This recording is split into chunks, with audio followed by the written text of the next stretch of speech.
at advanced academic writing and career readiness. We talked about this a little already though, didn't we? We talked about how there's always the introduction paragraph, open with a hook, thesis, you outline it, the body paragraphs. One of the body paragraphs can be the counterargument, refutations, the other word, you have the conclusion. But yeah, you also want to make sure when you write these essays, you want to use proper citation. You do not want to plagiarize. Every academic institution that's reputable will retaliate against you, whether it means you fail the class, fail the assignment, best case scenario. You may even flunk out the program and have to go to a new university. Other universities may not want you. I have to scare you a little. This is serious stuff. So no, every time you write a paper and you think you're going to have to do any research, any paper you have to do that relies beyond the prior knowledge you have, go up to your teacher and ask, hey, do you want me to use MLA, APA, or Chicago format? Which year, which standard? And like, do you want a reference list? Do you want a works cited list? Like, what do you want? Just ask the teacher. Even go during office hours if they're busy, or you send them an email. Trust me, this will really help you. And this is how I get my students ready for academic readiness in university and also in career. Because again, let's say your boss wants you to do a report in a company, and then they don't specify the citations. So let's say you come up with this great report at the meeting, like, oh, this is amazing. So then they publish it, and now because you didn't cite the sources, the company is getting like sued for using material from other sources that were not properly attributed. So now you lose your job, you make the company go bad because you didn't clarify with your boss. Always clarify. Okay.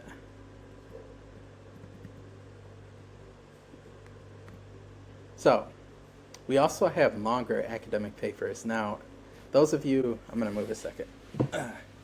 Those of you who are a little in the lower levels won't really have to worry about this as much. But once you get to undergraduate, especially like your junior or senior year, you're going to have to write some papers that are like 10 pages or longer. And this is where the headers would be very useful. But remember what I said, do not use headers to bridge an unnatural transition. Don't do it. Everything has to flow well and be cohesive and make sense. And actually, I think for every paragraph you have at the academic level, aim to have minimum one-cited peer-reviewed academic source or .gov, .org, something reputable every paragraph. In fact, even have 2 or 3 if you can, but 1 for sure is the bare minimum. Like, it's not good to read like a paragraph and then another paragraph and then another one that doesn't have any cited sources. Like, it's just not good for the academic level. We spoke on peer-reviewed a bit. We'll move past that for now. So, the introduction paragraph, this is the outline, which we talked about. The hook, I told you what that was already. Could be a quote, could be something philosophical, that's a new one. It could also be something controversial, like maybe a controversial event happened, or you have a controversial idea of something. You want to be really bold and get the reader's attention. They may not even like what you say, but you get their attention because, oh my gosh, you're saying this? Okay, let me read more. I totally disagree with you, but let me read this to make sure. Okay, you also have the contextual mapping, so introducing primary text, variables, historical figures under analysis. You have the main idea or thesis statement, which is a definitive, debatable claim, a paper's backbone. You also have the SAT and ACT focus. So focus on the cohesive paragraph development, which, trust me, the people grading your test will look at. If you don't have like transitions, like furthermore, in addition to, at the very least, stuff like that, like basic stuff, yeah, you're gonna have a low score. You need that. You need a thesis in the first paragraph, usually at the end, at least 2 body paragraphs, the conclusion, following structure, or you're just not. Because even, like, I was always a good writer myself, but when I was in high school doing the training, I used to get like poor scores on the writing portion. I'm like, why? I always get A's on my writing assignments.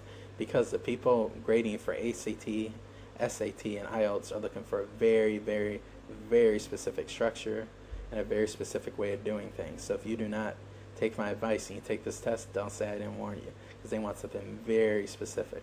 if you do exactly what they want, you can get a high percentile. Like when I took the GRE, which is like a test you take on from undergrad to graduate university, I got like 85th, 90th percentile. I wasn't even trying because I was following the structure very well. So this is how it works. So we'll skip the thesis, problem, main idea. We talked about that. But I do want to do this. And this might be the last thing. Yeah, it's the last thing. So we talked about theses and main ideas and stuff. And I just want to bridge it to career readiness and all that good stuff. So we could define a thesis as a main idea, your core focus, the fundamental laws, because we talked about philosophy, right? The fundamental way things work and how to study information. We talked about physics, which is like the fundamental laws of reality. Like we could look at equilibrium. It doesn't matter like how much you want equilibrium not to exist. It exists, and it's because the unity of opposites finally happens. So like rather than going up and down and up and down, they both just stay still and bam. So a thesis is the same way. Like you may have all these different ideas, like, well, I don't fully believe this. It could be this, it could be that, but you gotta take a stand and have a equilibrium. Keep your ideas focused exactly where you want it. Very calm and very methodical, very intentional, because that's how the universe works. It's very intentional. There's a natural order of things, and if you do something wrong, there will be a balance. So if you write a poorly written thesis, your instructor or your test graders will enforce the equilibrium, saying, you had this, this, and this, but you're missing this, this, and this. And then with the equilibrium established based on the very clear guidelines that test prep and your instructors tell you, they can give you a fair grade based on a stable foundation. So I hope this makes sense. Now let's get into a thesis quiz. You tell me which one is poor, mediocre, good, or excellent. So the first one would be in the context of STEM, biology, and gene editing. So CRISPR-Cas9 is a revolutionary gene editing technology that allows scientists to alter DNA sequences to cure genetic diseases, though it raises many ethical concerns. So does this look like a poor, mediocre, good, or excellent thesis? Mentally note that, and we'll do the other two. The next one is an English and literary analysis background. So, in The Great Gatsby, F. Scott Fitzgerald, whatever, uses the green light at the end of Daisy's dock as a powerful symbol of Gatsby's unattainable dreams and the corruption of the American dream in the 1920s. And then the third one, philosophy and digital ethics. While political philosopher John Locke argued that property rights come from a person's physical hard labor, this idea breaks down completely when applied to digital assets. Therefore, modern laws must define digital ownership through user data creation rather than physical effort. By the way, we philosophers are kind of prisoners, so I wasn't actually wrong with that, but no. Okay, so make a mental note about these three, and let's do it. You can pause this video if you want to think about it a little, or we can do the final part. Okay. So, this should be no surprise to you. The first one was a bad thesis. It's just telling you basic information, but it's not taking a stand. Like it says, the gene editing technology allows scientists to alter DNA sequences. It raises ethical concerns too. Like, huh? What's your argument? Are you arguing that CRISPR-Cas9 is something scientists should use to cure genetic diseases, or are you arguing that it should not be used because of the ethical concerns? You didn't specify that at all, and you're not clear on this. And this reads like something off of Wikipedia. Like you're just stating a fact, but like what? No, that's bad. And plus, you'd even say what those ethical concerns were. You could at least allude to that. You could also allude to what genetic diseases it would cure. And then even if you want to keep it like this, you could at least pick a side. So you could say cures genetic diseases such as this, this, and this. Although we should to maximize the impact, focus on addressing the ethical concerns. So that way, you're still saying we should use this gene editing technology, but we just need to upgrade it. So that's still an argument. Now, the second one, it's mediocre. It defines the theme and the symbol of like Daisy's dock being similar to Gatsby's unattainable dreams. But I mean, come on, anybody could have come up with that, right? It's not original. The American dream analogy, everybody uses that. It's a cliche, like, so what? So that's just a okay one, not that good. I give it like a C minus. And then the last one is philosophy and digital ethics. While philosopher John Locke argued that property rights come from a person's physical hard labor, you see, I can already tell by the way this is phrased, while this, bam, it's going to be good. But let's continue. This idea breaks down completely when applied to digital assets. Ooh, even better. And then it's not done. He uses a semicolon and say, therefore, modern laws must define digital ownership through user data creation rather than physical effort. I mean, come on, this is amazing. Like, it's very nuanced, very clear. You establish the contradiction, you rectify it.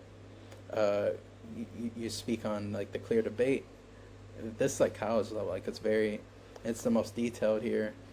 It's very clear. Like, if you look at this, you won't be confused at all.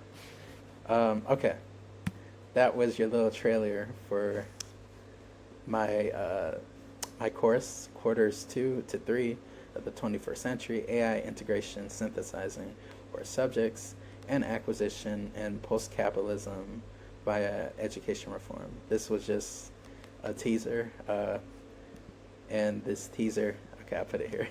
This teaser was, just under 2 hours to give you a feel of like the book. So we just went through like maybe 10 to 15% of the entire book, and we also kind of skimmed through a lot of it, so probably less than 10% of the content. So I really hope you enjoyed this trailer and this series, and if you're able to purchase like the whole trailer to watch the almost 2 hours at once, that's great. If you just saw like certain parts, including this one that I broke up, also good. But I think now you get a pretty good idea of what you'll be getting with this course. So this is a synthesizing course to use many different subjects and apply them to your academic career and your work career and your business. And you could pretty much apply all these concepts to any part of life. You could become a better thinker, a problem solver. You could think big picture. You can make connections many people can't do right off the bat. And I really do encourage you to get the full textbook and do the full courses. And as I come out with future material, if you still need a bit of refresher, or you need a way to get back in an academic or career mindset, you could always pick this up or look at my future materials, and this will help out. So in line with making this a synthesized course, we shall use different ways of saying goodbye in different languages. So until we meet again, goodbye is obviously the English, adios is the Spanish, au revoir is the French, ma salama is the Arabic, sayonara is the Japanese, kawahari is Swahili, zajian is the Chinese, and aluda, that might be Hindi or Urdu. I forgot the last one. Anyway, yeah, goodbye. This is really fun doing, and I hope you buy more of my products. Goodbye.